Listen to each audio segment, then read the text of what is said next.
कुछ तो मजबूरियां रही होंगी, यूं ही कोई बेवफा नहीं होता। ये सिर्फ एक शेर नहीं था, बल्कि बीजेपी के वरिष्ठ नेता और पूर्व सांसद ब्रजभूषण शरण सिंह का ऐसा बयान था जिसने उत्तर प्रदेश की राजनीति में नई चर्चा छेड़ दी है। क्योंकि एक तरफ राम मंदिर चढ़ावा विवाद को लेकर योगी सरकार और आरएसएस डैमेज कंट्रोल में जुटे हैं, दूसरी तरफ अपनी ही पार्टी के नेता लगातार ऐसे सवाल उठा रहे हैं जिसने बीजेपी खेमे में भूचाल ला दिया है। क्योंकि चर्चा अब सिर्फ विपक्ष के आरोपों की नहीं, बल्कि बीजेपी के भीतर उठ रही आवाजों की भी होने लगी है।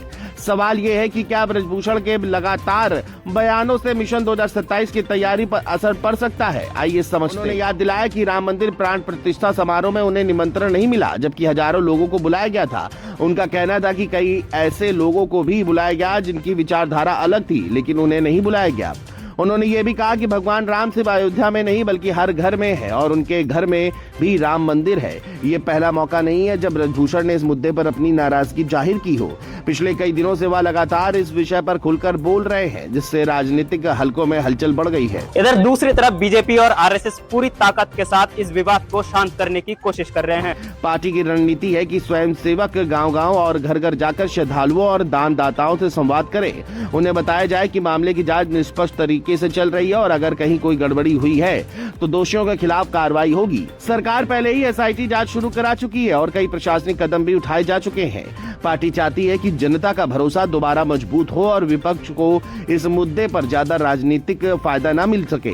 लेकिन इसी बीच ब्रजभूषण के बयान ने इस बीजेपी के लिए असहज स्थिति जरूर पैदा कर दी है।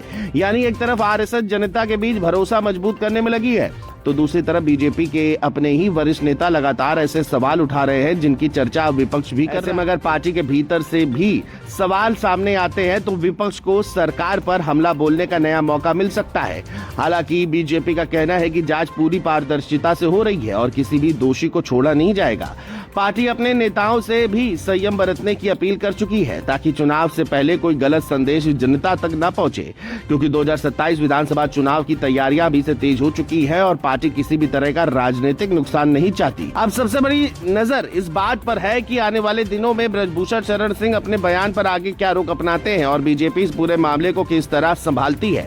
फिलहाल इतना साफ है कि राम मंदिर चढ़ावा विवाद अब सिर्फ जांच का मामला नहीं रह गया, बल्कि ये उत्तर प्रदेश की राजनीति का बड़ा मुद्दा बन चुका है। एक तरफ योगी सरकार और आरएसएस जनता के बीच भरोसा कायम करने की कोशिश कर रहे हैं, तो दूसरी तरफ ब्रजभूषण के लगातार बयान राजनीतिक चर्चा को नई दिशा दे रहे हैं। आने वाले संसद सत्र और मिशन 2027 की तैयारियों के बीच इस पूरे घटनाक्रम पर सभी दलों की नजर बनी